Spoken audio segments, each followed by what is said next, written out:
श्री क्षमासागर जी सागर करके हीरे थे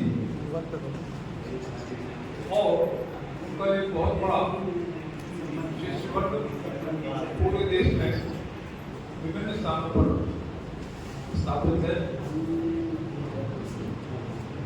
आदरणीय हेमचंद जी जैन भाई साहब ने पिछले वर्ष कहा उससे कि श्यामल के वेतन पर उनका स्मृति आयोजन रखा जाए और इस वर्ष पुनः उन्होंने इस बात की इच्छा व्यक्त की। उसी के पालन में और बल्कि मैं ये चाहूँगा कि ये परंपरा के रूप में प्रति वर्ष आयोजित किया जाए। इस तरह का आयोजन इसमें सभी समाजों के लोग जुड़ते हैं और एक ऐसे व्यक्तित्व के ऊपर चर्चा करते हैं जो सभी के लिए प्रणम्य है, सम्माननीय है। आज इस आयोजन की अध्यक्षता कर रहे आदरणीय श्री लक्ष्मी नारायण जी यादव पूर्व सांसद, उनसे अनुरोध है कि आप मंचा से व्यक्त करें।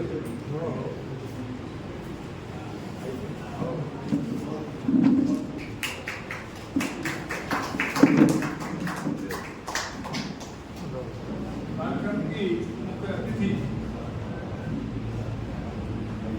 देश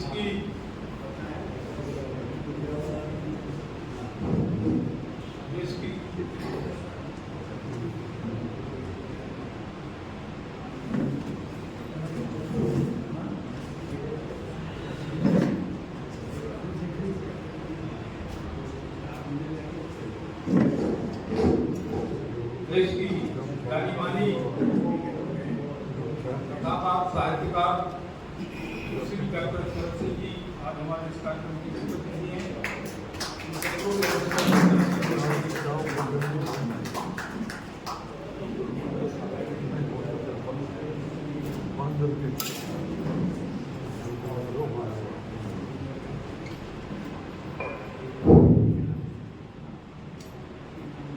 कार्यक्रम के विशेष अतिथि आज हमारे बीच देश के जाने माने कथाकार, बहुत बड़ा नाम है और हमें बड़े सौभाग्य के साथ हमारों का वो डॉक्टर हरि सिंह गौर विश्वविद्यालय हिंदी विभाग में प्राध्यापक के रूप में पदस्थ हैं और जब भी इस तरह से बौद्धिक कार्यक्रम हम लोग आयोजित करते हैं तो उन्हें जरूर हम आमंत्रित करते हैं अपने वक्तव्य के लिए और निश्चित रूप से आज भी उनसे हमें बहुत कुछ सुनने को मिलेगा। उन्हें मैं सादर आमंत्रित करता हूँ। कृपया मंचासीन हो भाई वैशाखी जी निकले हैं।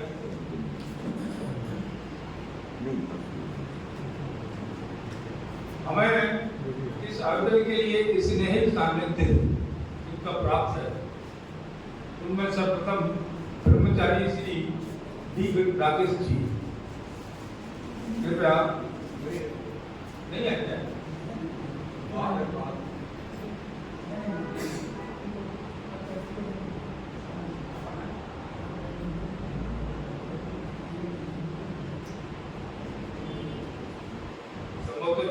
किन्हीं कारणों से सागर में नहीं है। मैं आमंत्रित करना चाहूँगा डॉक्टर एन के जैसर को, वो कृपया आए बच्चा से होने का प्रयास करें।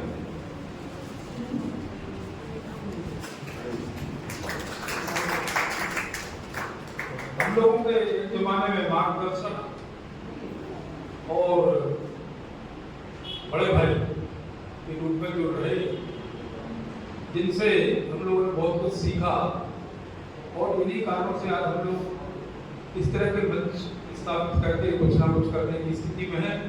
ऐसे भाई कैलाश सिंह जी, कृपया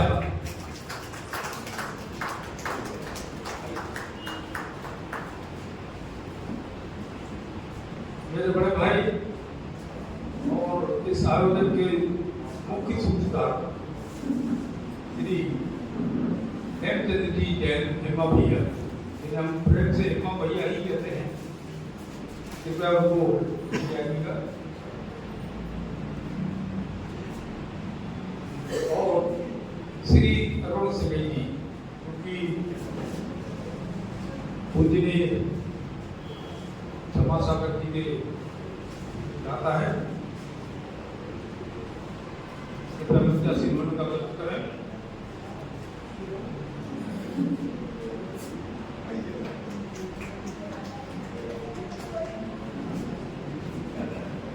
आप सभी का बहुत बहुत स्वागत है। और मैं आमंत्रित करना चाहूंगा आज के कार्यक्रम को संचालित करने के लिए डॉक्टर सरवीर सिंह और महाविद्यालय के प्राध्यापक भाई श्री डॉक्टर सर्वेश्वर उपाध्याय जी को वो कृपया आए और मंच संचालन संभालें। आप सभी का श्यामनंद और पंडित ज्वाला प्रसाद जोशी इंस्टीट्यूट फाउंडेशन की तरफ से बहुत बहुत स्वागत है।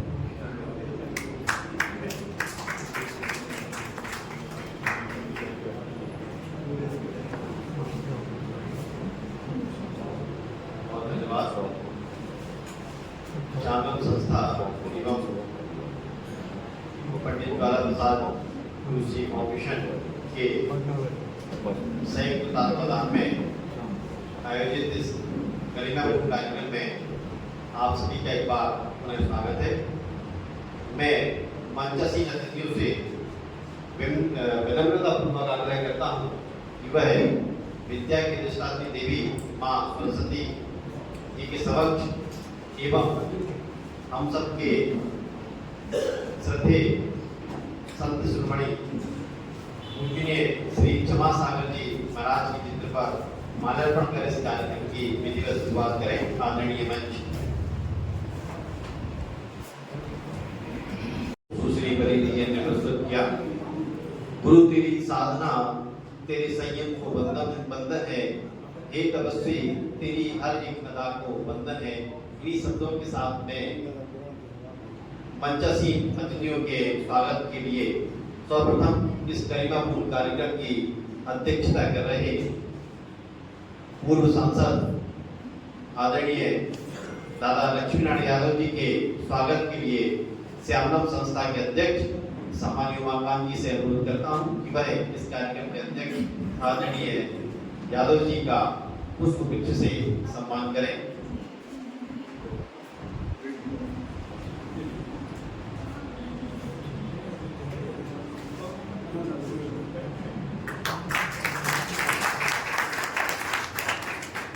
आज के इस कार्यक्रम में मंच को गरिमा प्रदान कर रही हैं देश की जानी मानी साहित्यकार विदुषी सुश्री सरस सिंह जी। उनके स्वागत के लिए मैं आशीष जोशी जी को आमंत्रित करता हूं, जो पंडित ज्वाला प्रसाद जोशी फाउंडेशन के डायरेक्टर हैं। उनसे मेरा अनुरोध है कि वह सुश्री सरस सिंह का स्वागत करें।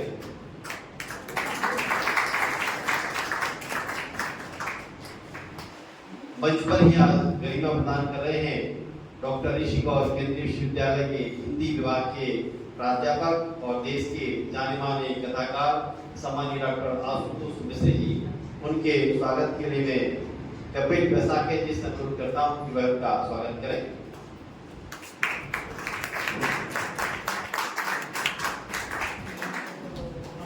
आज हमें जिनका स्नेह सानिध्य प्राप्त हो रहा है, ऐसे मंच पर विराजमान मेरे आदरणीय डॉक्टर एन.के. जैन जी के स्वागत के लिए मैं श्री संतोष पाठक जी से अनुरोध करता हूं कि वह सम्मानीय प्रोफेसर एन.के. जैन सर का सम्मान करें।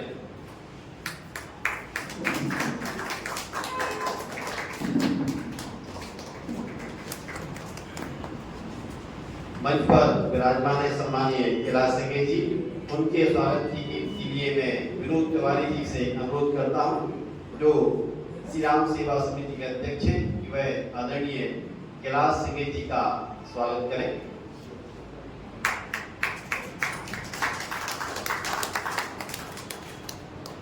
और इस कार्यक्रम के सूत्रधार और हम सबके प्रेरणास्रोत मंच पर विराजमान है हेमचंद जी जैन।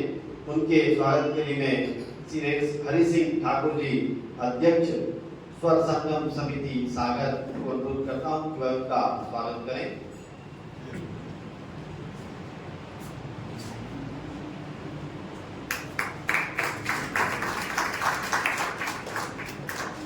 सम्मानीय अरुण सिंह जी के स्वागत के लिए मैं शुद्ध पाठक मंच के अध्यक्ष आदरणीय R.K. तिवारी जी से अनुरोध करता हूँ कि वह उनका स्वागत करें।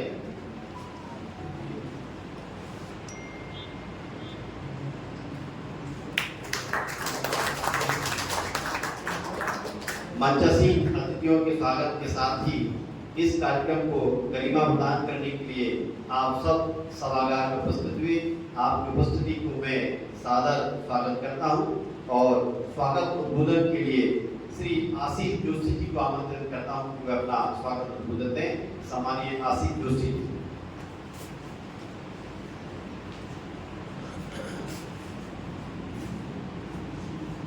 धन्यवाद डॉक्टर सर्वेश्वर उपाध्याय जी।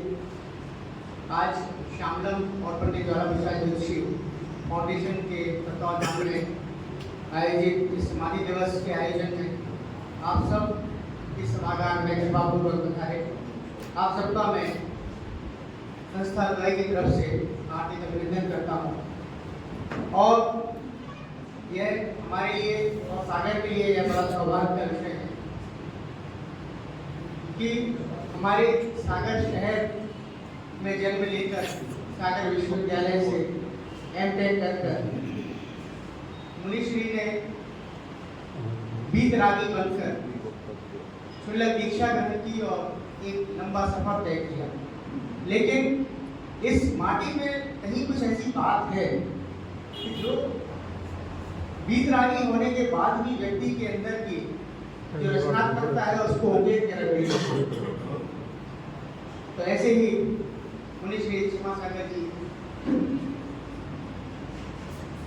कविताओं की दिशा में आगे बढ़े और न सिर्फ आगे बढ़े बल्कि प्रकृति के इतने नजदीक थे कि उनकी हर एक कविता में प्रकृति के दर्शन होते हैं, सीधा संवाद स्थापित करती हुई कविताएं। और ऐसा मुझे ऐसा लगता है कि ये शहर यहाँ कवि महाकवि ब्रह्मांड का शहर है, डॉक्टर हरि सिंह गौर का शहर है, पंडित ज्वाला प्रसाद जोशी का शहर है, शिव कुमार श्रीवास्तव का शहर है। एक लंबी साहित्यिक अवदान देने वाले लोगों की परंपरा का शहर है। उस शहर में साहित्य के क्षेत्र में एक नाम भले ही वे वीतरागी थे लेकिन साहित्य के क्षेत्र में भी उनका अवदान कम नहीं। आज हम उसी अवदान को याद करने के लिए सभागार में एकत्र हुए हैं। इसमें जो उनकी पुस्तक पर हम चर्चा करने के लिए आए हैं वो चिड़िया लौट आई। उस चिड़िया लौट आई पर हमारे जो समीक्षक हैं वो आपको उसकी बारीकियों के साथ उसकी समीक्षा करेंगे। आज हमारे इस आयोजन में कृपापूर्वक पधारे सागर संसदीय क्षेत्र के पूर्व सदस्य आदरणीय लक्ष्मी नारायण जी यादव जो आज के कार्यक्रम की अध्यक्षता कर रहे हैं। इस देश की विदुषी कथाकार उपन्यासकार आदरणीय डॉक्टर शरद सिंह जी आज के इस गरिमामय कार्यक्रम की मुख्य अतिथि हैं। आपका हार्दिक स्वागत है। हमारे बीच में हमारे विशिष्ट अतिथि के तौर पर डॉक्टर हरि सिंह गौर विश्वविद्यालय के हिंदी विभाग में सहायक प्राध्यापक और हमारे मित्र डॉक्टर आशुतोष मिश्र जी यहाँ मौजूद हैं। उनका हार्दिक स्वागत है। आज डॉक्टर हरि सिंह गौर विश्वविद्यालय में फार्मेसी विभाग के पूर्व अध्यक्ष आदरणीय N.K. जैन साहब जिन्होंने विश्वविद्यालय के कुछ समय कुलपति के पद पर भी अपनी सेवाएं प्रदान की हैं, पूर्व कुलपति डॉक्टर हरि सिंह गौर विश्वविद्यालय आदरणीय N.K. जैन साहब हमारे आज इन पर चर्चा होना है। मुनिश्री क्षमा सागर जी के गृहस्थ भाई आदरणीय अरुण जैन साहब हमारे मार्गदर्शक, हमें सदा बचपन से ही उन्होंने हमें बहुत सिखाया है। आदरणीय राव कैलाश सिंह जी, आदरणीय हेमचंद जैन जी जो इस कार्यक्रम के प्रधान हैं, हमारे समस्त हमारे सागर की जो बुद्धिजीवी हैं, आप सब हैं, आप सबको मैं बहुत प्रणाम करता हूँ और आज के इस कार्यक्रम में आप सबका दोनों संस्थाओं की ओर से हार्दिक अभिनंदन करता हूँ। सर्वेश्वर जी का नाम नहीं ले पाया, क्षमा के साथ। सर्वेश्वर जी आज का संचालन कर रहे हैं, उनका भी बहुत स्वागत। बहुत धन्यवाद।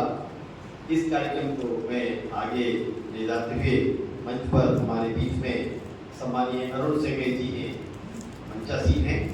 वह मुनि संत श्री स्वाट क्षमा सागर जी के जीवन परिचय पर अपनी बात रखेंगे। सम्मानीय अरुण सेंगे जी।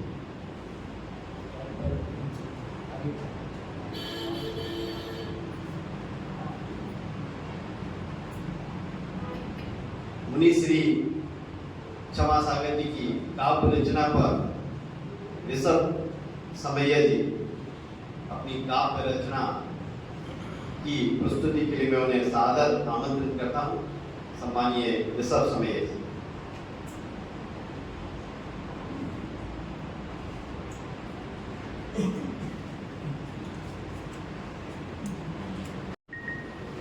संगत मंच और उपस्थित गणमान्य सदन, आज जिस विराट व्यक्तित्व की चर्चा करने, उनके साहित्य के अवदान को रेखांकित करने का जो यह कार्यक्रम है, वह अपने में स्वयं गरिमापूर्ण हो जाता है जब हम याद करते हैं पूज्य श्री 108 क्षमा सागर की। क्षमा सागर की ही नाम पर्याप्त है उनके जीवन को रेखांकित करने। जो क्षमा के सागर हों, उससे बड़ा कोई पद नहीं है। लौकिक सुख, लौकिक मान सबको त्याग कर वीतरागता की राह पकड़कर और मुक्ति जगत के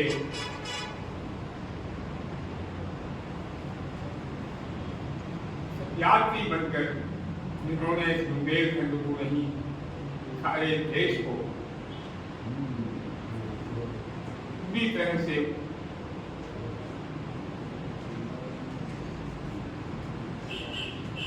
लाभान्वित किया है, ऐसे क्षमा सागर जी को उनके गृहस्थ जीवन में भी मैंने देखा है और उनके मुनि पद में जो गरिमा उन्होंने अर्जित की, उसका भी मुझे सौभाग्य मिला कि आप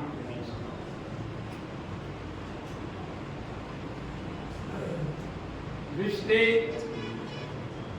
सामाजिक हों, पारिवारिक हों, महत्व तो रखते हैं, लेकिन मुक्ति नगर में सब पीछे छूट जाते हैं और शेष रह जाता है अपना आत्मदर्शन। उस आत्मदर्शन से मुक्ति का मार्ग प्रशस्त होता है और यह यात्रा मुनि श्री की अनंत यात्रा है। उन्होंने हमारे समाज के बहुत ही समाज सेवी और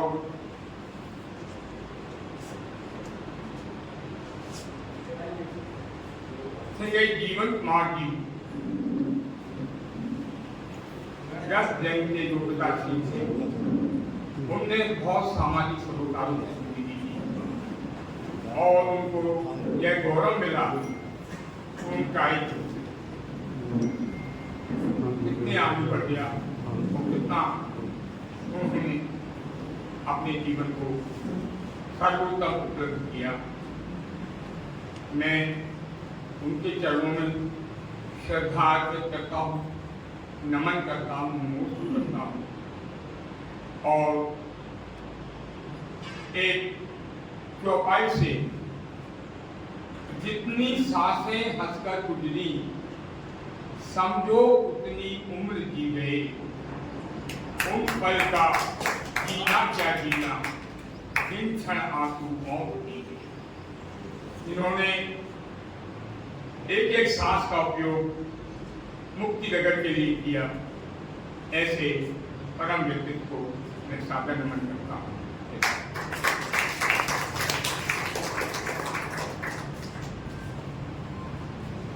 धन्यवाद आदरणीय सब समैया जी।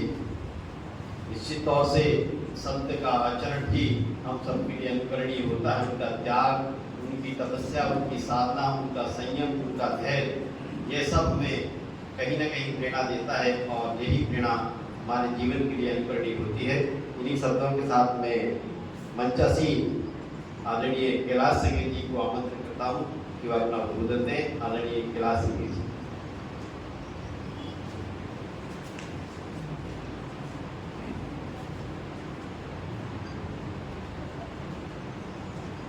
श्रोमणी आचार्य श्री विद्यासागर जी महाराज की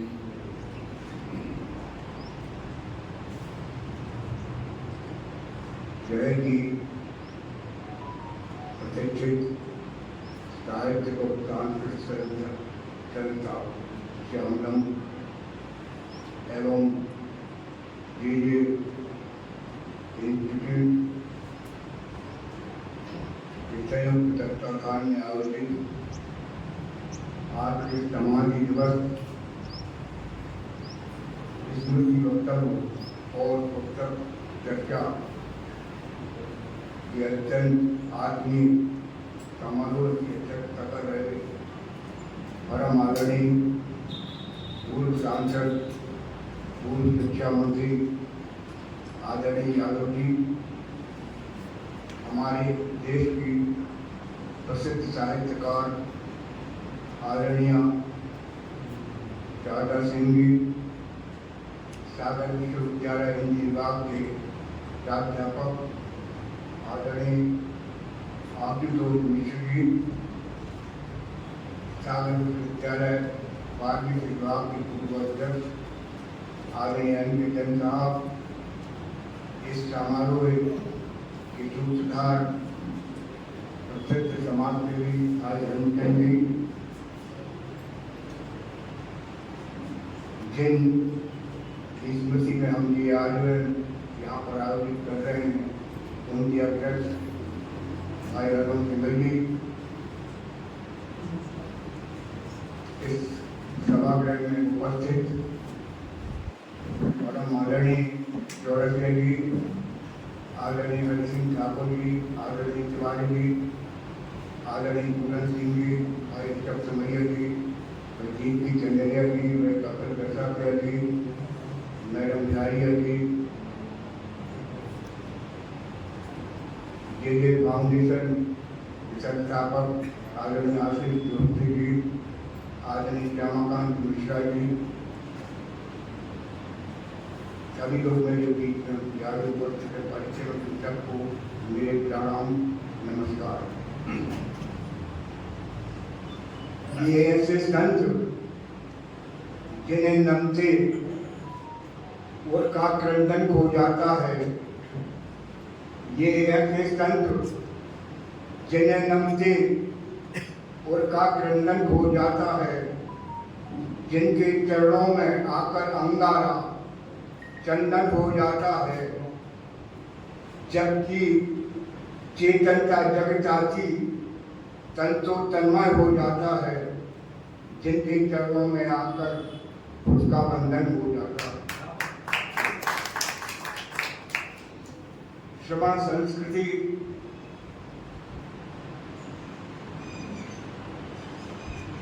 की बुनियाद में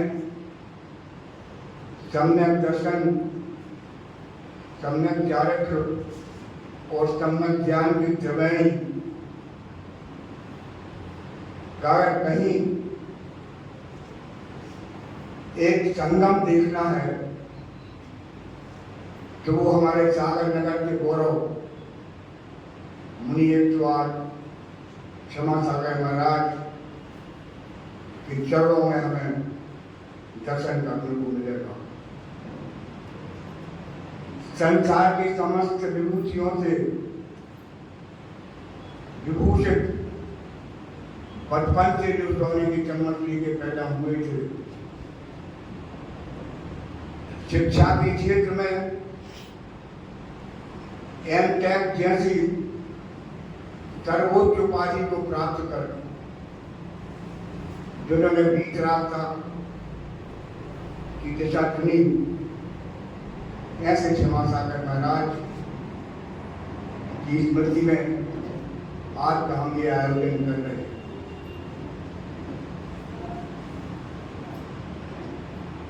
बड़ी से बड़ी विपन्न परिस्थितियों में भी मैंने व्यक्तिगत तौर पर उनको जाना है, उनका सत्संग किया है। हालांकि उम्र में वो मुझसे करीब 15 वर्ष छोटे थे,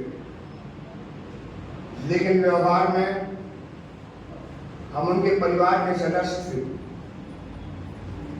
और वो परिवार के सदस्य की तरह ही हमसे व्यवहार करते थे। बहुत सारे संस्मरण हैं श्रद्धे क्षमा सागर जी महाराज के कई वर्षों तक असाध्य रोग से ग्रस्त होने के बावजूद भी मुनि चर्या जो होती है, मुनि की जो त्याग तपस्या होती है, मुनि के जो नियम और कायदे होते हैं, भारी से भारी विषम परिस्थितियों में भी क्षमा सागर जी महाराज जी ने उनको नहीं त्यागा और बड़े साक्षी भाव से पूरी सहजता से स्वीकार करते हुए, विषमताओं को अंगीकार करते हुए उन्होंने समाधि की ओर अपने कदम बढ़ाए और अंत में वो समाधि मरण को प्राप्त हुए। जैन दर्शन में मुनि पद का यही लक्ष्य होता है, यही गंतव्य होता है कि अंत में उसे समाधि मरण हो। ऐसे समाधि मुनि श्री क्षमा सागर जी महाराज के चरणों में बारंबार नमो प्रेषित करते हुए इस संस्था श्यामलम और जिले फाउंडेशन के लिए मैं आभार व्यक्त करता हूँ, क्योंकि कुछ सीमाओं में बनते ऐसा महान व्यक्तित्व ठहर गया था जो हमारे जैन समाज के बीच में इनकी चर्चा भी होती थी। लेकिन आज ये बड़ा शुभ अवसर है कि देश के प्रसिद्ध लोग, प्रसिद्ध राजनीतिक लोग, प्रसिद्ध साहित्यकार लोग, प्रसिद्ध चरित्र लोग हमारे बीच हैं और आज वो क्षमा सागर महाराज की चर्चा करेंगे। मैं इन शब्दों के साथ कि जिनकी मुस्कुराहट नंदन मनगंध है,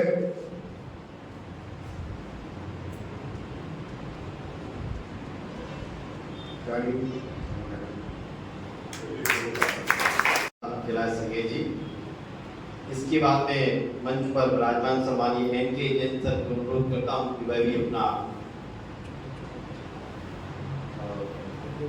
वक्तव्य यहाँ प्रस्तुत करने की कृपा करें। आदरणीय एनके जैन सर।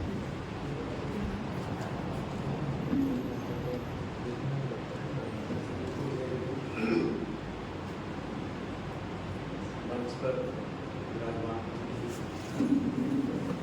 सभी दुनिया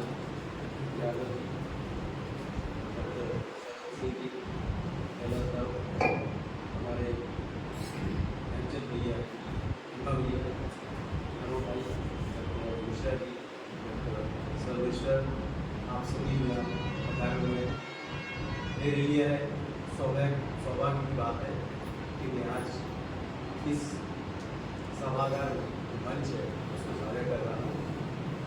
मेरा क्षेत्र बहुत अलग है और बहुत ज़्यादा मैं समझ नहीं रखता हूँ, मगर एक बात जरूर जानता हूँ कि सागर में जितना भी हम मंथन करते हैं अनेक दुर्लभ वस्तुएं प्राप्त होती हैं और उन्हीं में से इस सागर में जो वस्तुएं प्राप्त हुई, जो विभूतियाँ हमें प्राप्त हुई, उनमें एक नाम क्षमा सागर मुनि महाराज जी का और उनका जो बहुमुखी व्यक्तित्व था उस सबसे आप परिचित हैं। मैं इस जो विषय है उसके ऊपर मैं ज़्यादा कुछ नहीं कह सकता हूँ। पर अपने आप को गौरवान्वित महसूस करता हूँ कि इस विभूति के संबंधित कार्यक्रम में मुझे यह मंच पर बैठने का मौका मिला और मैं अपनी श्रद्धा सुमन उनके चरणों में अर्पित करता हूँ और कोशिश करता हूँ, भगवान से प्रार्थना करता हूँ कि उनके बताए हुए मार्ग पर मैं चल पाऊँ। तो यह मेरे लिए अतिशयोक्ति की बात है।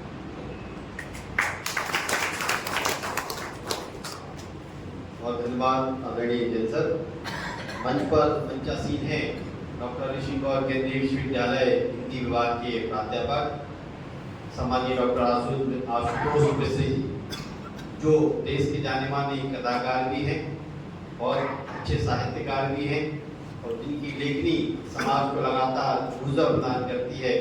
ऐसे सृजनात्मक और रचयिता सम्मानीय आशुतोष मिश्री जी को मैं बहुत विनम्रता पूर्वक आमंत्रित करता हूं कि वह विषय पर अपनी बात रखें। सम्मानीय मिश्री जी।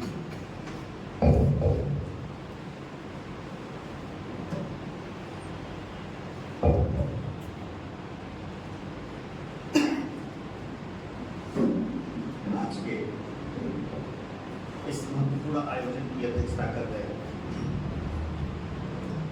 श्री दादा लक्ष्मीनारायण यादव जी, मंच पे उपस्थित डॉक्टर सुश्री सरस सिंह जी,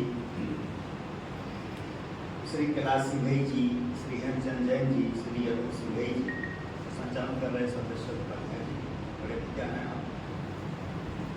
आप सभी को हाजिर नाजिर मानकर मैं क्षमा सागर जी की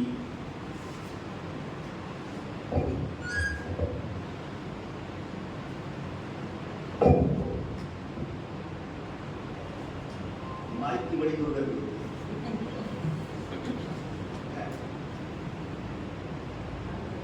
सम्मानित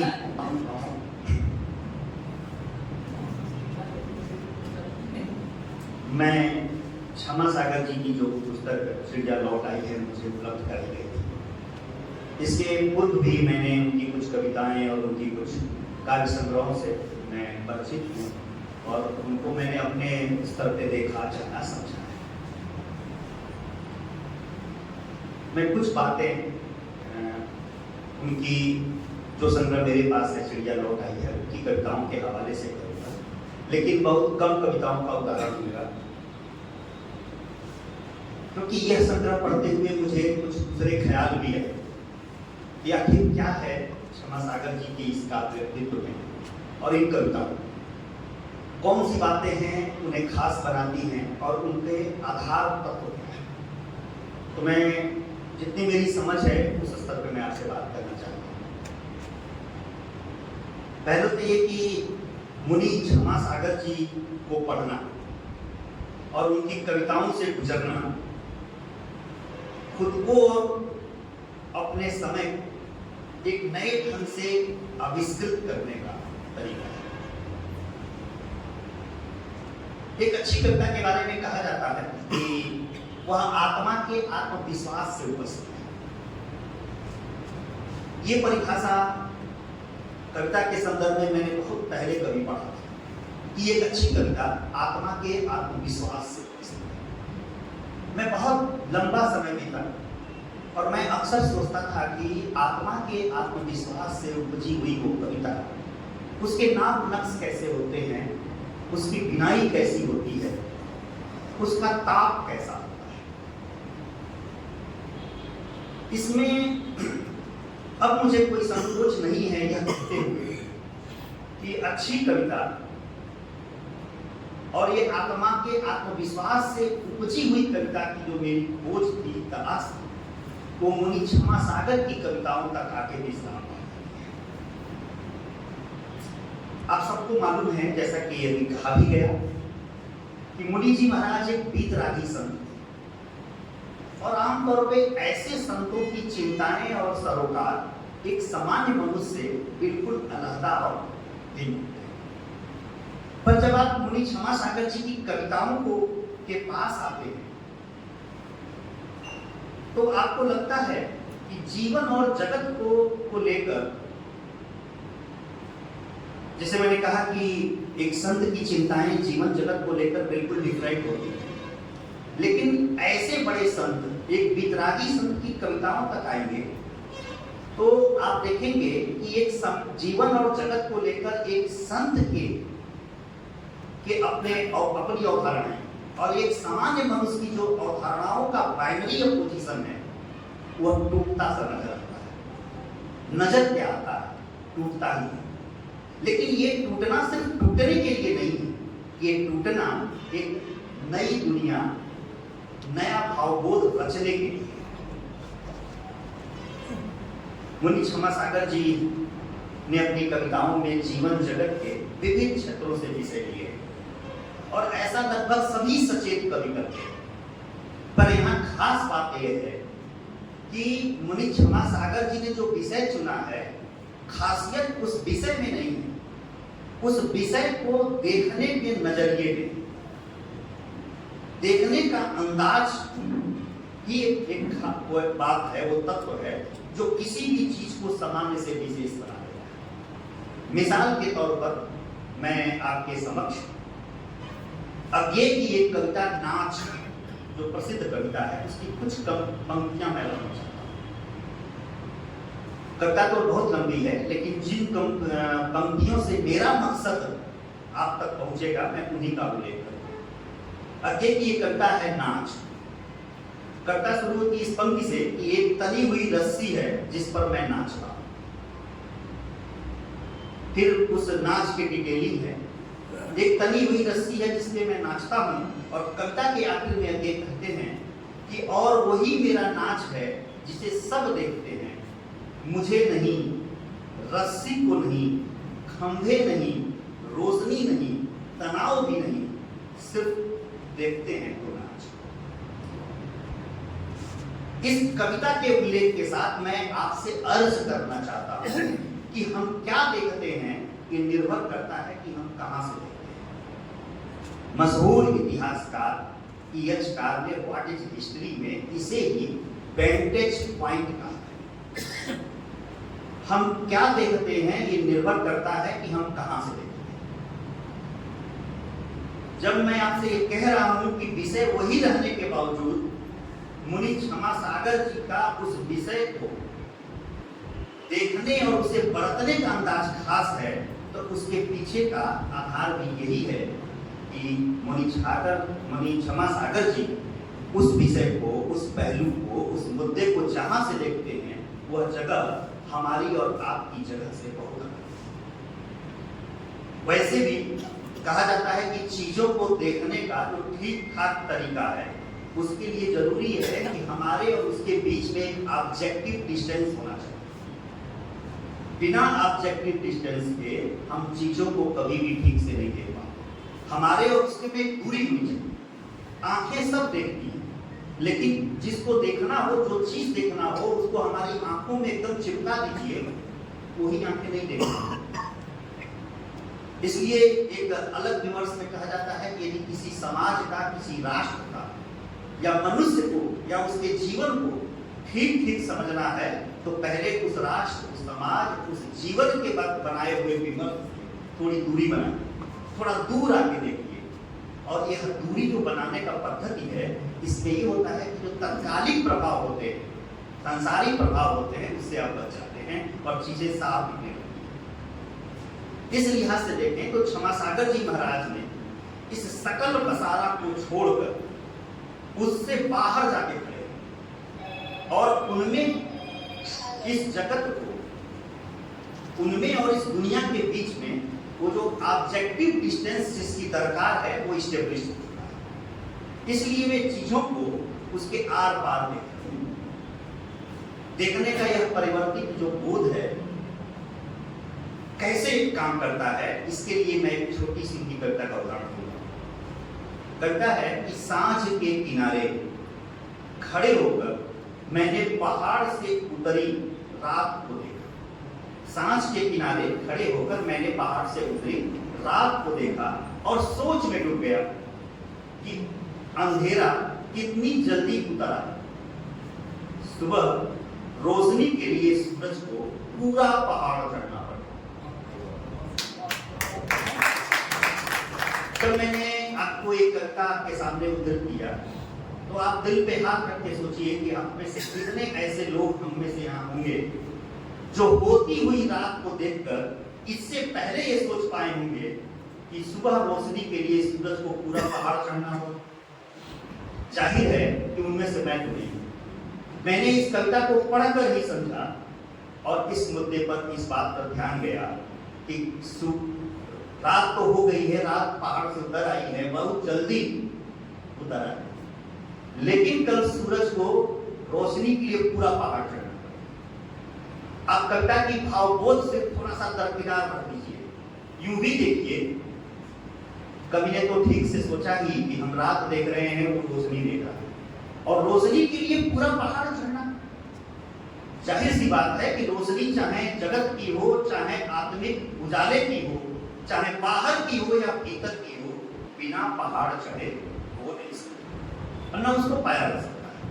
कवि ये कह रहा है, लेकिन मजेदार बात यह है, न सूरज रोशनी के लिए न चढ़ता है न डूबता है।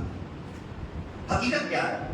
न सूर्य का उदय होता है न अस्त होता है, धरती घूम जाती। लेकिन ये है कवि का अपना रचना विधान कि जिसने एक मिथ को हमारे समय के एक बड़े प्रेरणा स्रोत सच के रूप में इस्टेब्लिश कर। ये कौन देख पाएगा? जिसकी निगाह अंधेरे में, घनघोर अंधियारे में भी जिसकी चेतना में उजाले की खबर हो, वो देख। क्षमासागर जी महाराज अंधियारे के बीच में बैठकर उजाले की इस खबर को साफ किया। मैं मलयज का नाम आप सबने सुना होगा। रामचंद्र सूर्य पे किताब लिखते समय मलयज ने अच्छी कविता कैसी होनी चाहिए इस पे कहा, जिसमें उन्होंने कहा था कि थोड़ा इसको ध्यान से सुनिएगा, मैं बहुत कम बोलूंगा। भाषा के भीतर जो अनुभूति है, भाषा के बाहर वही कर्म। कविता इन दोनों के संधि पर होती है। कविता सच्ची बनती है भाषा के भीतर की अनुभूति से। ध्यान दीजिएगा, कविता सच्ची बनती है भाषा के भीतर की अनुभूति से और बड़ी बनती है भाषा के बाहर के कर्म से। यानी एक बेहतर कविता के लिए भाषा के भीतर की अनुभूति और भाषा के बाहर का कर्म दोनों जरूरी है। बौने जीवन से, मलयज आगे कह रहे हैं कि बौने जीवन से बड़ी कविता नहीं पैदा, पर जीवन बौना कर्म की असिद्धि से नहीं, कर्म क्षेत्र की विविधता का अनुसंधान न करने से पैदा। अब इस दृष्टि से देखिए कि कवि और कविता के संदर्भ में मलयज जो कह रहे हैं, मलयज की यह बात मुनि क्षमासागर जी पर की कविताओं पे अक्षरशः प्रभाव की। उन्होंने भाषा के भीतर की अनुभूति और भाषा के बाहर के कर्म दोनों को आश्चर्यजनक ढंग से संतुलित और एक लय कर। उनकी कविताएं जीवन के लघु से लेकर बृहत्तर संदर्भों से एक खास किस्म की आत्मीय तार्किकता से संवाद करते, क्योंकि वो संत है। केवल बौद्धिक होते तो तार्किकता से काम चला देते, लेकिन वो संत हैं, उनकी चिंता में सब है। इसलिए उनकी तार्किकता नीरस आंतरिक तार्किकता न होकर एक संवेदित आत्मीय तार्किकता, अत्यंत उज्जवल भाव भूमि पर दर्ज की गई गहरी दार्शनिकता से संबद्ध।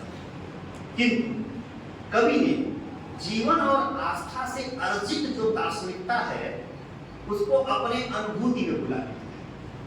ये हमारे समय की बड़ी समस्या है कि हम किताबों से ज्ञान सीख लेते हैं, हम पोथियों से दर्शन सीख लेते हैं, लेकिन जब तक वह ज्ञान और दर्शन हमारी अनुभूति का हिस्सा नहीं बनता तब तक वह छिछला होता है।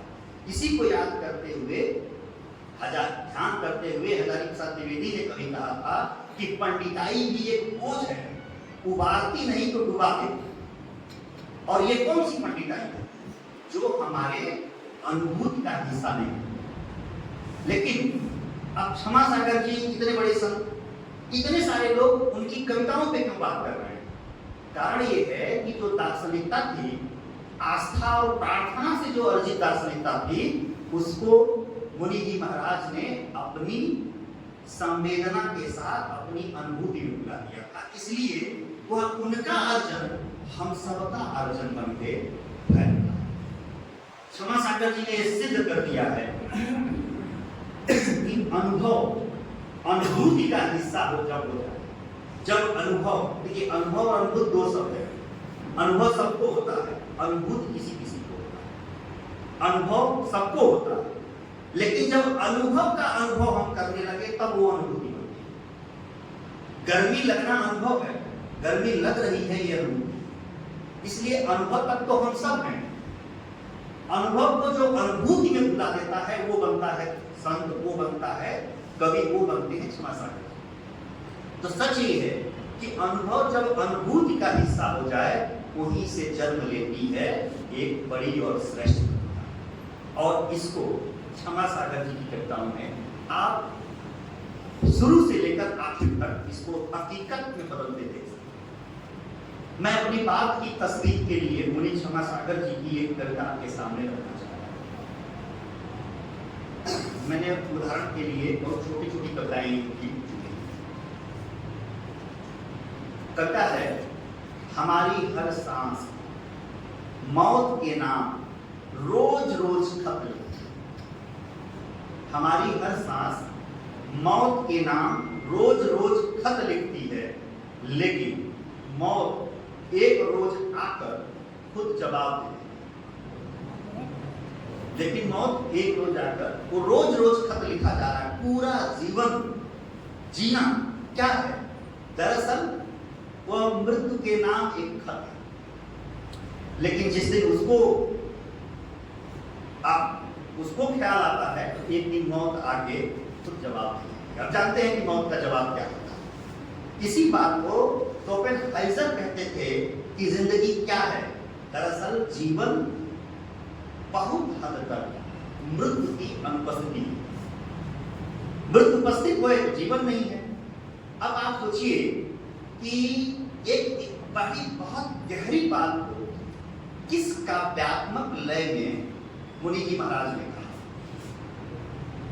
अगर आप मोटे तौर पे देखेंगे कि मौत आकर खुद एक दिन जवाब दे देती है, कविता को समझने के लिए दो तरह के नैरेटिव्स होते हैं, मेटा नैरेटिव और सरफेस नैरेटिव। मोटे तौर पे, ऊपरी तौर पे सरफेस नैरेटिव पे देखेंगे तो आप कह सकते हैं कि ये जो कविता मैंने आपको सुनाई मुनि जी महाराज की, यह मृत्यु की कविता है। लेकिन अगर आप मेटा नैरेटिव में इस कविता की व्याख्या करेंगे तो आप जान जाएंगे कि दरअसल ये मृत्यु की कविता नहीं है, ये जीवन के वैभव की कविता है। कि मृत्यु का, मौत का जवाब तो आना ही है, लेकिन उस जवाब के पहले कितना शिद्दत से जी लेते हैं, दरअसल ये इस कविता के प्रत्युत्तर में उनकी एक और छोटी कविता देखिए कि किसी के मरने पर मालूम पड़ता है, किसी के मरने पर मालूम पड़ता है कि वह था और अभी तक जिंदा। इन दोनों कविताओं को एक साथ रख के देखिए तो आपको पता चल जाएगा कि मौत जो आकर जवाब दे देती है ना सांसों के लिखे खत का, दरअसल ये उसी की बिना कि मरने के बाद पता चला कि वो था। भारत भूषण अग्रवाल की कविता है कि पैदा हुए, इंटर हुए, बीए हुए। भारत भूषण अग्रवाल की कविता है, नहीं सारी मैं नाम बोल रहा हूँ, भारत भूषण अग्रवाल की नहीं है। कविता ये है परंपरा, पैदा हुए, बीए हुए, पैदा हुए, इंटर हुए, क्लर्की किए, पेंशन लिए और मर गए। यानी इस पैदा होने और पेंशन मर जाने के बीच में कहीं कोई हलचल नहीं है। निशब्द रोते हुए आए थे ना, तो बात क्या थी कि रोते हुए आए हैं तो हंसते हुए जाना था, लेकिन रोते हुए आए और निशब्द चले गए। दरअसल ये जिंदगी का मतलब जिंदगी का जो ख्याल है वो ऐसे नहीं होना चाहिए। इसलिए वो कह रहे हैं कविता में कि जो मौत जवाब दे के जाती है ना, वो जवाब उसको देती है इसके मृत्यु पर ही पता चलता है कि वो अब तक जीवित है। बिना कोई बौद्धिक कसरत के इतनी बड़ी बात कह देना कोई मामूली बात है। इसी तरह शिकायत शीर्षक करता हुए वे कहते हैं, कागज की कश्ती कुछ देर लहरों में खेली फिर डूब गई। कागज की कश्ती कुछ देर लहरों में खेली फिर डूब गई। इसे शिकायत है कि किनारों ने इसे धोखा दिया। क्या आप यकीन करेंगे जो कविता हमने उद्धृत किया अपनी क्षमासागर युवराज ने कि कागज की कश्ती कुछ देर लहरों में खेली फिर डूब गई, इसे शिकायत है कि किनारों ने उसे धोखा दिया।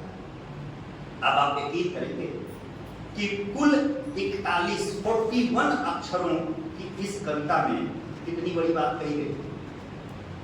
इस कविता की व्याख्या व्यवहारिक, आध्यात्मिक और दार्शनिक सभी स्तरों पे आप कर सकते हैं। मुनि जी महाराज ने 41 अक्षर यानी 20 शब्द में कविता नहीं, ये मंत्र लिखा है, जो अपने अधिष्ठान में भाव त्रिवेणी मंत्र। यह बात अगर आप भाव न ग्रहण करें, जो कवि कर्म में प्रवृत्त होना चाहते हैं, तो ये उनके लिए भी सबक है कि जिनको लगता है कि मैं अपनी बात कम शब्दों में नहीं कर पाता, वो देखें कि सवाल शब्दों के नहीं, शब्दों की मार्मिकता और उनकी पहुंच का। 41 अक्षर 20 शब्द में कविता डूब गई। कश्ती को शिकायत है कि किनारों ने उसे धोखा दिया। हम डूबेंगे या उबरेंगे इस भव सागर में, ये हमारे अपने कर्मों पर निर्भर करता है। किनारों पे ये हमारे अपने संसाधन पर निर्भर करता है कि पतवार हमारी किधर है और किस हाथ में है। एक और नाम मैं लेना चाहूंगा पाब्लो नेरुदा का। उन्होंने एक बात कही थी कि अच्छी कविता आदमी के भीतर से निकली हुई एक गहरी पुकार, इसी से उपासना पद्धतियां निकली हैं, भजन और धर्मों के तत्व भी निकले हैं। कवि ने प्रकृति की लीलाओं का सामना किया और प्रारंभिक युगों में अपने व्यवसाय की सुरक्षा के लिए खुद को पुरोहित कहा। ठीक इसी तरह आज का सामाजिक कवि, जिसमें आप क्षमासागर जी को याद कर लीजिए, ने भी उनको भी आप पुरोहितों की उस पारंपरिक व्यवस्था का सदस्य मानिए। लेकिन जो पारंपरिक पुरोहित थे, पुराने जमाने के जो पुरोहित थे, जो कवि पुरोहित जो कवि कर्म कर रहे थे, उन्होंने अंधकार से संधियां की। लेकिन अब जरूरत आ गई है कि उसे प्रकाश की व्याख्या करें। कहना ना होगा कि मुनि क्षमासागर जी का जीवन कर्म और उस जीवन और कर्म से उपजी कविताएं प्रकाश की ही मुकम्मल व्याख्या। क्षमासागर जी की कविताएं अतीत, वर्तमान और भविष्य की श्रेहिल अनुगूंज की भाषिक भाषा। उनके यहाँ अतीत किसी भी प्रकार की नास्टेल्जिया से मुक्त एक खूबसूरत याद है, तो ठीक इसी तरह से भविष्य भी कोई अनरियलिस्टिक फैंटेसी न होकर एक प्रेरक संभावना बन गया। दरअसल अच्छी कविता वही है जिसके पांव अतीत में और आंखें भविष्य में होती हैं। अच्छी कविता वही है। एक ऐसे समय में आज जब कविता को काम पर लगा दिया गया है, कविगण हमारे मुझे क्षमा करें, एक ऐसे समय में जो बड़े स्तर पे बहुत बड़ी संख्या में कविताएं लिखी जा रही हैं और कविता को काम पे लगा दिया गया है कि जाओ क्रांति कर लो, जाओ विमर्श कराओ, जाओ ज्ञान दे आओ। और ऐसे कवि कविता बाहुल्य समय में एक ऐसा कवि जिसका जीवन ही विमर्श, क्रांति और ज्ञान रूपी हो, उसने कविता को काम पे नहीं लगाया, बल्कि उसकी कविताओं को जीवन से काम दे। और मैं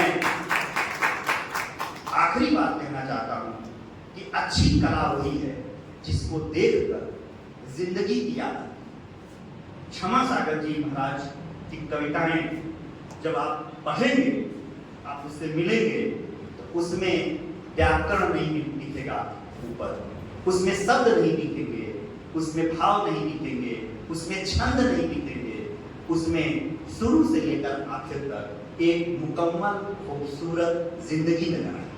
अगर ये है तो हमारे समय के, हमारे सागर शहर के और पूरा का पूरा कवि समय के लिए क्षमा सागर जी महाराज की कविताएं खास हैं और महत्वपूर्ण।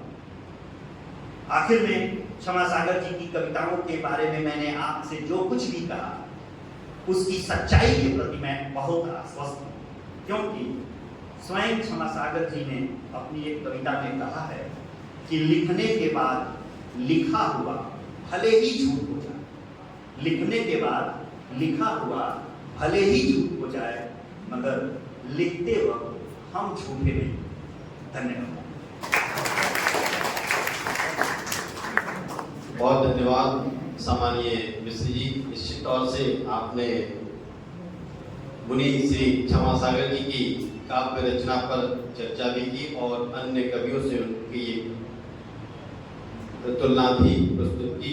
निश्चित तौर से संत का अपना एक संतत्व होता है और जब वह लिखते हैं तो उनमें कई बार कविताओं की मर्यादाएं वैसी नहीं होती, लेकिन उनका भाव समाज को एक दिशा देने का होता है।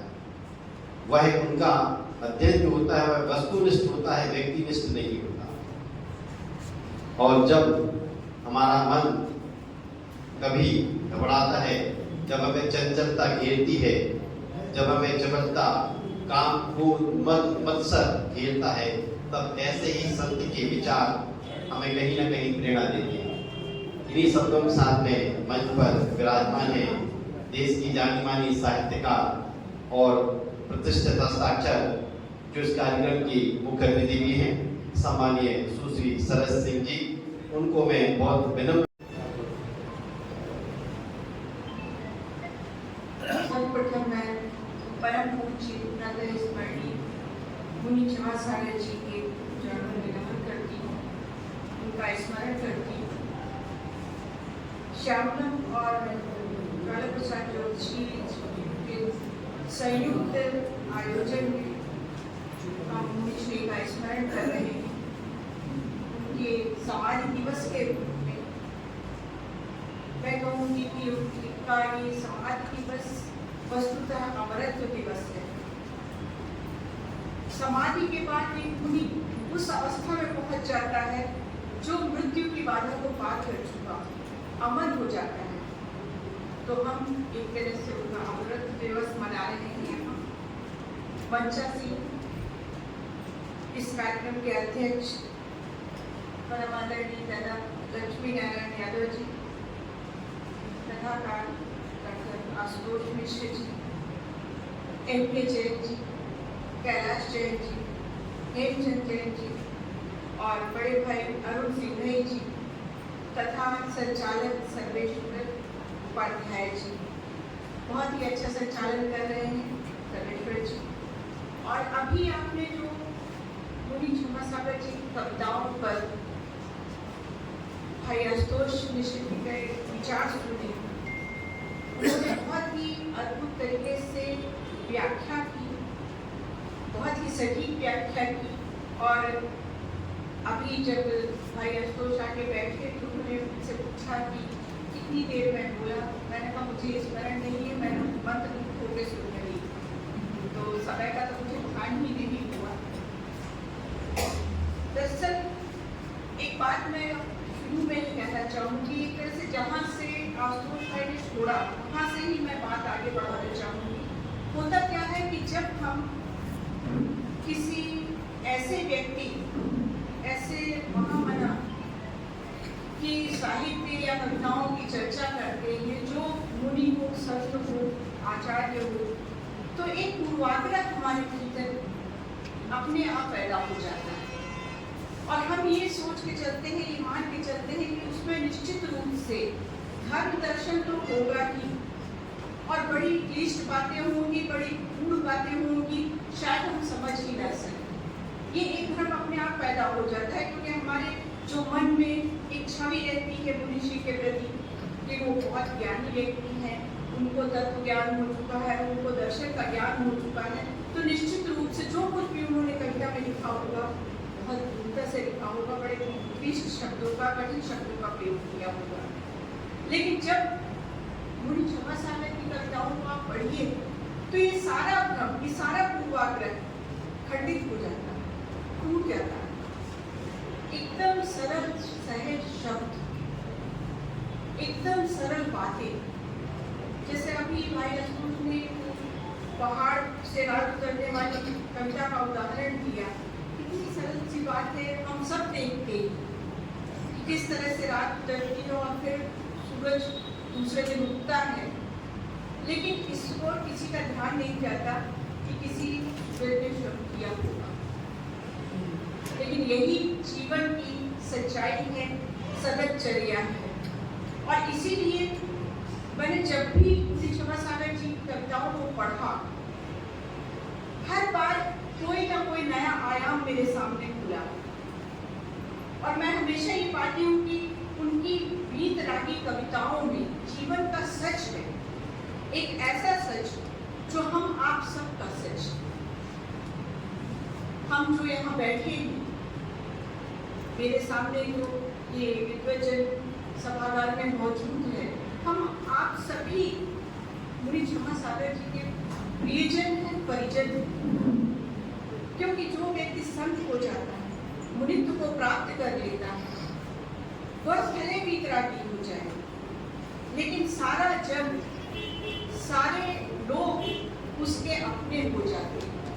हम सब उन्हें अपना मानते हैं, अपना श्रद्धेय मानते हैं, अपना प्रिय मानते हैं, अपना बहुत ही निकटस्थ मानते हैं। जिसको कहना चाहिए कि अगर कहें कि अपना वेल विशर मानते रहे हैं और हमेशा मानते रहेंगे। उनके जब लिखे हुए को पढ़ते हैं, उनके चिंतन को, उनके मनन को, उनकी कविताओं को, तो ऐसा लगता है कि उन्होंने हमारे लिए ही सोचा। क्योंकि वे वितरागी अपने लिए उनका क्या सोचते, उनको आवश्यकता ही क्या थी। जो कुछ उन्होंने सोचा सकल मानवता के लिए सोचा। और यही बात उनकी कविता में दिखाई देती है। प्रकृति के तत्वों को चुनते हैं अपनी कविता के लिए। चिड़िया, नदी, आकाश, धूप, सूरज, ये सब प्रकृति के तत्व हैं, जिनको बिंब के रूप में चुनते हैं अपनी बात कहने के लिए।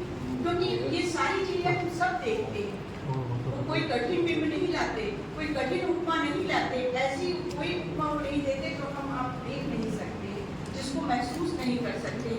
इसलिए जब उनकी कविताओं से गुजरते हैं तो ऐसा लगता है तो हमारी बात, ये तो हमारे लिए कही गई है। एक अपनत्व तो अपने आप पैदा होता है उन शब्दों के प्रति। मुनि क्षमा सागर जी निश्चित रूप से एक जैन मुनि थे और बहुत बड़े दार्शनिक, चिंतक, श्रेष्ठ कवि रहे। साहित्य, धर्म, दर्शन और समाज के प्रति जो उनका अवदान रहा है वो तो अक्षुण्ण है और हमेशा रहेगा। लेकिन जब मैं समग्रता से सोचती हूँ तो मुझे लगता है कि उन्होंने, सबका अपना तरीका होता है, सब ईश्वर की प्राप्ति चाहते हैं, सब काशाय से मुक्त होना चाहते हैं। भले किसी का प्रयास असफल होता है, अगर मन से प्रयास न किया जाए तो असफल रहता है, लेकिन जो मन से प्रयास करता है, जो दृढ़ इच्छा शक्ति के साथ प्रयास करता है, वो काशाय से मुक्त भी हो जाता है, उसे कैवल्य का ज्ञान भी प्राप्त हो जाता है। तो मुनि क्षमा सागर जी ने जैन पद्धति से कैवल्य का ज्ञान प्राप्त किया, काशाय से मुक्ति प्राप्त की। हम सब भी अपने अपने धर्मों के साथ चलते हुए कोशिश यही करते हैं, लेकिन हमारी कोशिशों में कमी नहीं, क्योंकि कहीं ना कहीं हम उस भौतिकता से घिरे रह जाते हैं जिसको मुनि क्षमा सागर जी छोड़ चुके थे, त्याग चुके थे। जैसा कि अभी परिचय में बताया गया, हम आप सभी जानते हैं, मैंने जैसे कहा कि हम उनके, आप सब हम उनके परिजन ही हैं, उनके बारे में जानते रहे कि MA किया उन्होंने। आज के समय में देखा जाए तो अगर बच्चा बहुत पढ़ लेता है, वेल एजुकेटेड करता है, तो फिर वो अच्छा पैकेज दिखाई देने लगता है, मतलब वह भौतिकता शुरू हो जाती है। अब अगर ये भौतिकता शुरू हो गई तो फिर काशाय से मुक्ति कैसे मिलेगी? मिल ही नहीं सकती। वही सारे प्रपंच जो जीवन के हैं वो अपनी ओर खींचने लगते हैं। एक घर है तो दो घर बन जाए, एक गाड़ी है तो दो गाड़ी हो जाए, अगर 4 लाख का पैकेज मिला है तो 10 लाख का मिल जाए, अगर नोएडा या गुरुग्राम में सेटल है तो उसके बाद उसको अमेरिका या किसी और एब्रॉड में जगह मिल जाए। ये जो एक दौड़ है वो पैर खींचती रहती है, आगे नहीं बढ़ने देती। और यही बात बार बार चेताया है, बार बार याद दिलाया है मुनि क्षमा सागर जी ने अपनी कविताओं के माध्यम से। मैंने कुछ कविताओं को यहाँ पर ब्रेक लगा के रखा है, तो मैं आपसे यहाँ पे साझा करना चाहती हूँ, क्योंकि मुझे लगता है इन कविताओं को बार बार चर्चा में आना चाहिए। जैसे एक कविता है इनकी घर, बहुत ही गंभीर और अच्छी कविता है, बहुत छोटी कविता है, बहुत सरल शब्दों की कविता है, लेकिन बहुत गंभीर कविता है। कल चिड़ियों ने घोंसले बनाए थे। अच्छा, मैं यहाँ पर इस कविता को पढ़ने के पहले एक बात कहना चाहूँगी। जैसे कि जो कविताओं का एक संचयन है चिड़िया लौट आई है, जिसका अभी जिसकी कविताओं की व्याख्या की डॉक्टर आलोक कृष्ण जी ने, तो मुनि क्षमा सागर जी अपनी बहुत सारी बातें, अपनी बहुत सारी कविताएं उन्होंने चिड़िया के माध्यम से कही। ऐसा उन्होंने क्यों किया होगा, मैंने कई बार सोचा। तो मुझे लगा कि चिड़िया चूंकि एक बहुत ही विलीन, छोटा सा, मासूम सा, कोमल सा जीव है, लेकिन उसमें जीवंतता है, उसमें जीवन जीने का एक मादा है, उसमें संघर्ष करने का एक मादा है। वो अपना घोंसला बनाती है, अपने बच्चों की रक्षा करती है, एक एक दाना चुन के लाती है। इसीलिए चिड़िया एक प्रतीक के रूप में, मुझे ऐसा लगता है कि चिड़िया प्रतीक के रूप में मुनि श्री को अधिक निकट प्रतीक होती है। और देखिए, अगर महाभारत उठा लीजिए, उसमें चिड़िया का उल्लेख है। एक बहुत ही छोटा सा प्रसंग है, बहुत संक्षेप में मैं बताऊंगी कि जब कुरुक्षेत्र में लड़ाई शुरू होने वाली थी, युद्ध शुरू होने वाला था, तो वहाँ का अवलोकन करने, युद्ध क्षेत्र का अवलोकन करने के लिए अर्जुन और कृष्ण गए। और वहाँ जाके देख ही रहे थे कि वहाँ पेड़ काटे जा रहे थे जो बीच में उगाए थे, ताकि एक अच्छा मैदान बन जाए जहाँ युद्ध लड़ा जा सके, रक्तपात हो सके। उनका उद्देश्य तो युद्ध का यही रहता है कि रक्तपात हो। तो पेड़ भी काटे जा रहे थे। उस पेड़ काटने के दौरान एक चिड़िया का घोंसला गिर गया पेड़ कटने के कारण, और वो चिड़िया के घोंसले में 3-4 बच्चे थे उसके। सौभाग्य की बात ये रही कि वो बच्चे हताहत नहीं बच गए, लेकिन चिड़िया समझ गई कि अभी तो कुछ नहीं, अभी तो यहाँ युद्ध होगा, तब मेरे बच्चों का क्या होगा। तो उसने कृष्ण से जाके निवेदन किया कि कुछ भी हो, आप मेरे बच्चों को बचाएंगे। कृष्ण ने कहा कि मैं कौन होता हूँ, मैं तो एक सामान्य मनुष्य हूँ, मैं कुछ नहीं कर सकता, जो प्रारब्ध है वही होगा। लेकिन चिड़िया का विश्वास अटल, मुझे तो नहीं, आप चाहे तो बचा सकते हैं, और मुझे विश्वास है कि आप बचाएंगे। बात आई गई हो गई, अर्जुन ने देखा कि चिड़िया परेशान करती रही, फिर तो दोनों लौट गए घर। फिर युद्ध जब शुरू हुआ, युद्ध के मैदान में पहुंचे, तो कृष्ण ने सबसे पहले एक हाथी के गले को निशाना साधते हुए तीर छोड़ा, और तीर छोड़ने के लिए उन्होंने धनुष बाण मांगा अर्जुन से। तो अर्जुन ने कहा कि आपने तो ये शपथ ली कि मैं शस्त्र उठाऊंगा नहीं, फिर आप क्यों ले रहे हैं। उन्होंने कहा मैं युद्ध लड़ने के लिए ले रहा हूँ, तुम मुझे दो। और उन्होंने तीर छोड़ा, हाथी के गले को निशाना साधा। उसके हाथी के गले को नहीं था, बल्कि हाथी के गले में जो एक घंटा बंधा रहता है उसमें निशाना साधा, घंटा टूट के नीचे गिर गया। अर्जुन को कुछ भी समझ नहीं आया कि माजरा क्या था और क्यों था। खैर, युद्ध जब समाप्त हुआ उस दिन का, तो उसके बाद फिर शाम को युद्ध क्षेत्र में निकले।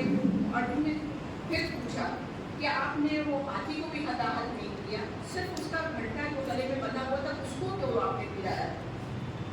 तो कृष्ण ने कहा घंटे को उठा के देखो। जब अर्जुन ने उठा के देखा तो उसके नीचे से चिड़िया उसके 4 बच्चे, वो सिर्फ उसकी सुरक्षा के लिए कृष्ण ने तीर चलाया था, ताकि छोटी चिड़िया, नन्ही चिड़िया और उसके 4 बच्चे बच सके। एक पूरा महाकाव्य, मैंने ये कथा इसलिए स्मरण कराई, आपको सुनाई कि एक पूरा महाकाव्य, महाभारत महाकाव्य, उसमें भी चिड़िया का उल्लेख है मानवता के उदाहरण के रूप में। जब कुरुक्षेत्र की नदियां बह रही थीं, एक चिड़िया उसके बच्चे को बचाने के लिए इस तरह से प्रयत्न किया गया। आप रविंद्रनाथ टैगोर की कविता देख लीजिए, स्ट्रे बर्ड। रविंद्रनाथ टैगोर ने भी चिड़ियों पे लिखा, बड़ी अच्छी उपमा दी है उन्होंने। तो जो स्ट्रे बर्ड है वो आवारा पंछी हैं, जो उड़ते रहते हैं, घूमते रहते हैं, यहाँ वहाँ दाना चूगते हैं, फिर रात को घोंसले में लौट आते हैं। तो उससे जो सड़क के किनारे शेल्टर लेके, शरण लेके फुटपाथों पे लोग सोए रहते हैं, उनसे तुलना है रविंद्रनाथ टैगोर। ऐसा जीवन की नजरों से कैसे बच सकता है? निश्चित रूप से उनको भी चिड़िया का माध्यम बहुत उचित लगा, सटीक लगा, और उन्होंने कई रचनाएं, अपनी कई कविताएं लिखी हैं चिड़िया को माध्यम बना के। ये जो मैं कविता आपको सुनाने जा रही हूँ, हर एक इस शीर्षक से है। कल चिड़ियों ने घोंसले बनाए थे, आज भी बनाए हैं। कल चिड़ियों ने घोंसले बनाए थे, आज भी बनाए हैं। मैं सोचता हूँ कि चिड़िया जब तक रहेंगी घोंसले बनाती रहेंगी। चिड़ियों के लिए और शायद हम सभी के लिए अतीत, अनागत और वर्तमान का इतना ही अर्थ है कि हमें हर बार रहने के लिए एक घर बनाना है। यही मनुष्य के साथ होता है, जो चिड़िया के साथ होता है, कि वो उसको हर बार एक घर बनाना होता है अपना जीवन यापन करने के लिए। उसी तरह से मनुष्य भी अपना जीवन यापन करने के लिए बार बार घर बनाता है। लेकिन एक घर बनाए वहाँ तक तो ठीक है, लेकिन पता चलता है कि वो घर बनाने के संजाल में जकड़ कर रह जाता है और उसी के पीछे भागता चला जाता है। एक और कविता है, वो मैं आपको इसी ताकत में बताना चाहूँगी। घर तो ये जो है अपना घर, कविता संग्रह है, उस पर है पृष्ठ 68 पर। यहाँ आदमी पहले अपने मन का एक घर बनाता है। यहाँ आदमी पहले अपने मन का एक घर बनाता है, जो बनते वक्त बहुत बड़ा बनता है, पर रहते रहते बहुत छोटा लगने लगता है। बिल्कुल सामान्य सी बात, हम सब इसको अनुभूत करते हैं।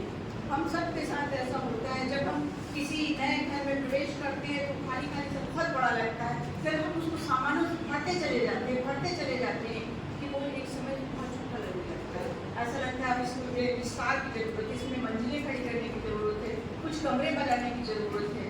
तो यहाँ आदमी पहले अपने मन का एक घर बनाता है, जो बनते वक्त बहुत बड़ा बनता है, पर रहते रहते बहुत छोटा लगने लगता है। फिर मजबूरन उसे एक घर और बनाना पड़ता है।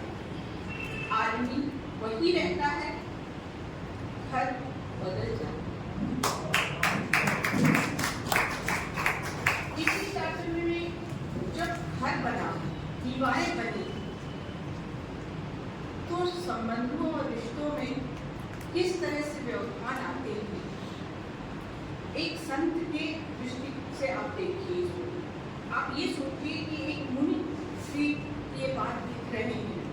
खिड़की शीर्षक से उनकी कविता है, संबंधों के बीच पहले एक दीवार हम खुद खड़ी करते हैं। संबंधों के बीच पहले एक दीवार हम खुद खड़ी करते हैं, फिर उसमें एक खिड़की लगाते हैं। पर जिंदगी भर करीब रहकर भी हम खुलकर वहां मिल पाते हैं। इतनी सटीक बात नहीं। खिड़की समीपता का कोई रास्ता नहीं, खुलकर मिलना ही समीपता का रास्ता है। हम सब जो यहाँ बैठे हुए हैं, जो चर्चा कर रहे हैं, जो संवाद कर रहे हैं, जो चिंतन कर रहे हैं, वो हमें करीब ला रहे हैं। इसी को अगर हम व्हाट्सएप पे देखते हैं, पढ़ लेंगे, फॉरवर्ड कर देंगे, वो समीपता नहीं है। वो बातें मन को नहीं छुएंगी, एक क्षण को मनोरंजन दे देंगे और एक क्षण के लिए हम बड़े चिंतक बन जाएंगे कि हमने कितनी अच्छी बात पढ़ ली। और दूसरे ही पल फिर उसी घेरडोल में फंस जाएंगे, उन्हीं प्रपंचों में फंस जाएंगे। एक गहन चिंतन करने की अपने जीवन में जरूरत होती है, और ये जरूरत उन्हें क्षमा सागर जी समझते थे, और यही बात उन्होंने समझाने का प्रयास भी किया। एक जो कविता अभी मृत्यु पर हमारे अतुल जी ने आपके सामने रखी, एक कविता और उन्होंने लिखी है, उसने कहा, बहुत अच्छी कविता है। मौत ने आकर उससे पूछा मेरे आने से पहले वह क्या करता रहा। मौत ने आकर उससे पूछा मेरे आने से पहले वह क्या करता रहा। उसने कहा आपके स्वागत में पूरे होश और जोश में जीता रहा। सुना है मौत ने उसे प्रणाम किया और कहा अच्छा जियो, अलविदा। बहुत ही चिंतनपूर्ण कविता है। व्यक्ति कह रहा है कि मैं मौत तुम्हारे ही इंतजार में जोश में जीता रहा, तो मौत भी उसको प्रणाम करके लौट गई या फिर और जी। ये जिंदा दिली से जीना जो हम आज भूलते जा रहे हैं, बहुत जरूरी है। हम जो अपने अपने में डूब रहे हैं, अपने अपने में व्यस्त हो रहे हैं, संवादहीनता की स्थितियां उत्पन्न हो रही है, ये संवादहीनता अगर कटेगी तो जोशीलापन भी आएगा, जोश आएगा, जिंदगी को जीने का सलीका आएगा, और ये सलीका बहुत जरूरी है अगर हम कुछ करना चाहते हैं, कुछ अच्छे ढंग से जीना चाहते हैं। अब देखिए हमारे पीछे जो बैठी हुई है, अलायंस क्लब की मेंबर हैं, ये शायद पदाधिकारी भी हैं, तो ये बताती है कि वहाँ पर ठहाके लगवाए जाते हैं, मतलब हंसने का एक सत्र होता है, एक सेशन होता है, एक आयोजन होता है, जिसमें सब ठहाके लगाते हैं। अलग से ठहाके लगाने की नौबत क्यों आ रही है? इसीलिए आ रही है क्योंकि हम हंसना भूलते जा रहे हैं। किसी को देखते हैं तो यही लगता है इसकी कमीज मेरी कमीज ज़्यादा सफेद क्यों? टेंशन शुरू। अगर ये टेंशन खत्म हो जाए तो हम हंसना सीख जाए, हम दूसरे की मदद करना अगर सीख लें तो हमें आंतरिक खुशी जो मिलेगी वो हमारे चेहरे पर मुस्कुराहट लाएगी, हम हंस सकेंगे, मुस्कुरा सकेंगे, और ये बात बहुत मायने रखती है जिंदगी के लिए। मैं बस थोड़ी सी बात और करना चाहूँगी। चिड़िया को लेकर ही जो कुछ और कविताएं हैं, एक दो उदाहरण मैं और देना चाहूँगी और फिर अपनी बात खत्म करूँगी। एक कविता है सुकून, ये चिड़िया लौट आई है, इस संग्रह से है। चिड़िया के पास जेब नहीं, वही बात है तो मैं अभी कह रही हूँ कि जिंदगी में अगर सुकून नहीं है तो हंसी नहीं है, हंसी नहीं है टेंशन है। आज हम यही देखते हैं और सोचते हैं कि अरे अभी उंगली क्या थी, बॉडी कलश का चला गया, ताजुब होता है। 20, 25, 35 की उम्र हार्ट अटैक की नहीं हुआ करती है, और इसीलिए क्योंकि हम टेंशन में डूबे रहते हैं, हम अपने दिल पे बोझ लेके जीते हैं। चिड़िया के पास जेब नहीं है जिसमें वह रुपए रख सके, दुकान नहीं है जिससे व्यापार कर 4 पैसे कमा सके, और आड़े समय में अपनी गृहस्थी सुख से बिता सके। ध्यान से सुनिएगा, इन पंक्तियों को फिर से मैं पढ़ रही हूँ। चिड़िया के पास जेब नहीं है जिसमें वह रुपए रख सके, दुकान नहीं है जिससे व्यापार कर 4 पैसे कमा सके, और आड़े समय में अपनी गृहस्थी सुख से बिता सके। उसके पास है निष्प्रियता, कुछ नहीं होते हुए भी सब कुछ जीवन का सुकून। हम देखते हैं चिड़िया चहकती रहती है हमारे आंगन में, हमारे घर की छतों पे, और एक आधा अगर पेड़ पौधा लगा हुआ है उसमें आकर खेलती हैं, चहकती हैं। और आजकल चिड़ियों को दाना देने का, पानी देने का भी हमने अभियान शुरू कर रखा है, और वो जरूरी भी है। और उस समय जब वो आके दाना चुगती हैं, पानी पीती हैं, तो उन्हें कितनी खुशी होती है। एक छोटी सी चिड़िया, हम हमें बहुत सारी खुशी दे जाती है, हमें जीवन जीने का सलीका सिखा जाती है। और इसी सलीके की बात मुनि क्षमासागर जी ने पूछा।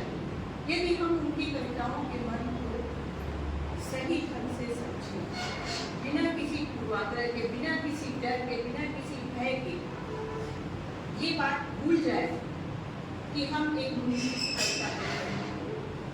हम ये बात याद रखें कि मुनि श्री हमसे संवाद कर रहे हैं, हमें कुछ बताना चाहते हैं, और वो क्या बताना चाहते हैं उसको सुनने और समझने की कोशिश करें, तो निश्चित रूप से हम अपने जीवन को बहुत सुखी बना सकते हैं, सहज बना सकते हैं और आत्मीयता जीवन बना सकते हैं, जो कि मुनि की हमेशा आकांक्षा है। आखिर में मैं एक बात कहना चाहूँगी जो आदरणीय बड़े भाई उमाकांत मिश्र जी ने कार्यक्रम के पूर्ण कथन के रूप में बोलते हुए कहा था। उन्होंने कहा था कि ये जो आयोजन है मुनि श्री के स्मरण का, ये सतत रूप से प्रतिवर्ष होना चाहिए और हम सब उसमें एकजुट होकर शामिल हों। मुझे ये बात बहुत ही अच्छी लगी, सार्थक लगी। पिछले वर्ष भी ये आयोजन हुआ था, इस वर्ष हुआ, और मैं यही आकांक्षा रखती हूँ कि आगे भी भविष्य में भी हम इसी तरह से एकत्र हों, उनकी रचनाओं का, उनके विचारों का, उनके चिंतन का स्मरण करें, उस पर मनन करें और अपने जीवन को सुधारने का, सहज बनाने का प्रयास करें। धन्यवाद। बहुत धन्यवाद सम्मानीय सरस सिंह जी। आज के कार्यक्रम को अध्यक्षता कर रहे हैं सागर संसदीय क्षेत्र के पूर्व सांसद दादा लक्ष्मीनारायण यादव जी। मैं उन्हें अध्यक्ष उद्बोधन के लिए बहुत विनम्रता और के साथ निवेदन करता हूं कि वह अध्यक्ष उद्बोधन हम सबके बीच रखें। आदरणीय पूर्व सांसद जी।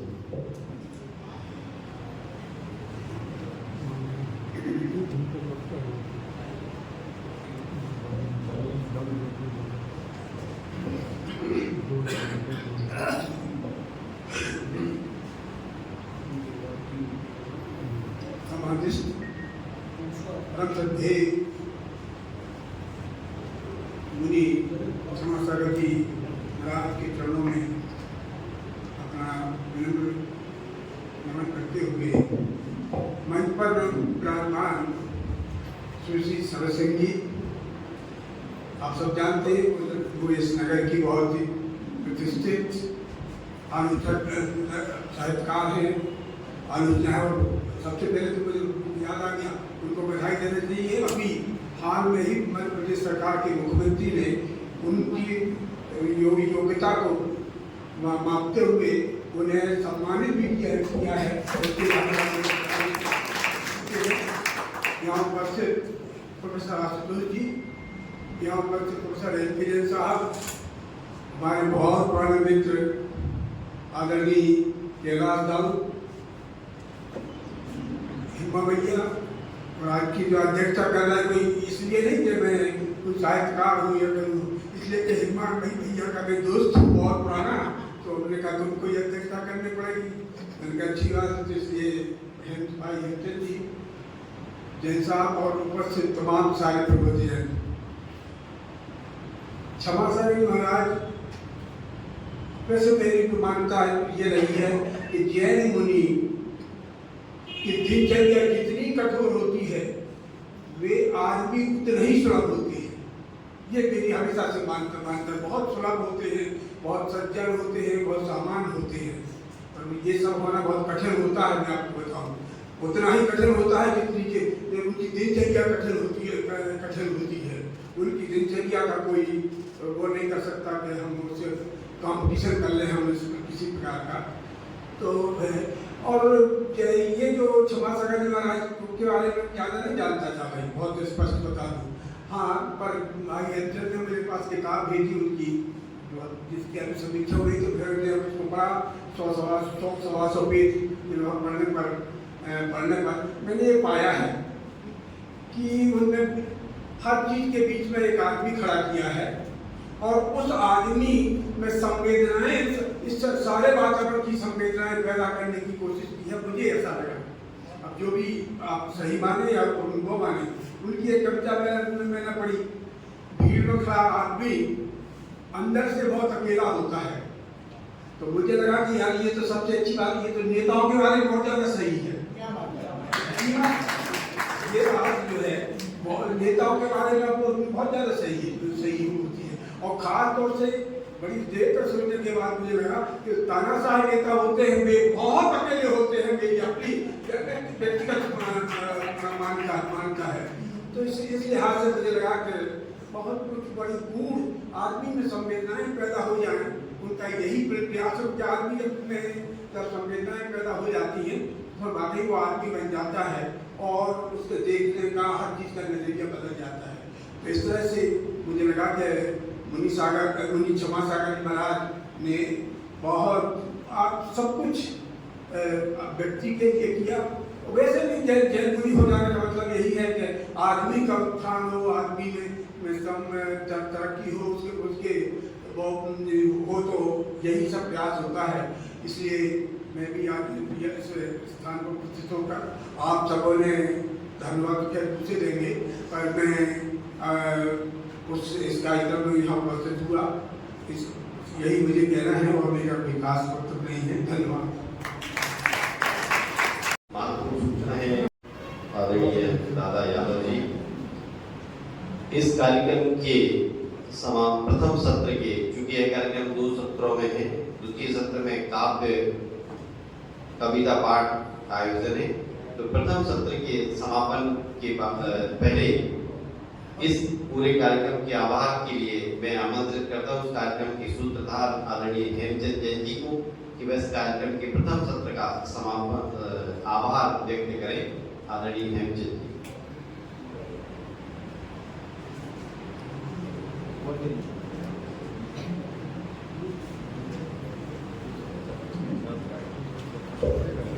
हेलो,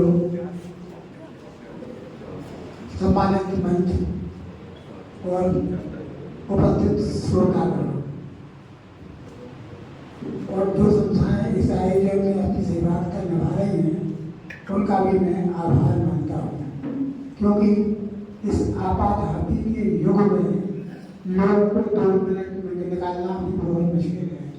1 घंटा तक आपने मुनि क्षमा सागर जी के चरित्र, उनकी कविताएं और हिंदी साहित्य से उनका संबंध सुना, निश्चित रूप से बड़ी बात है।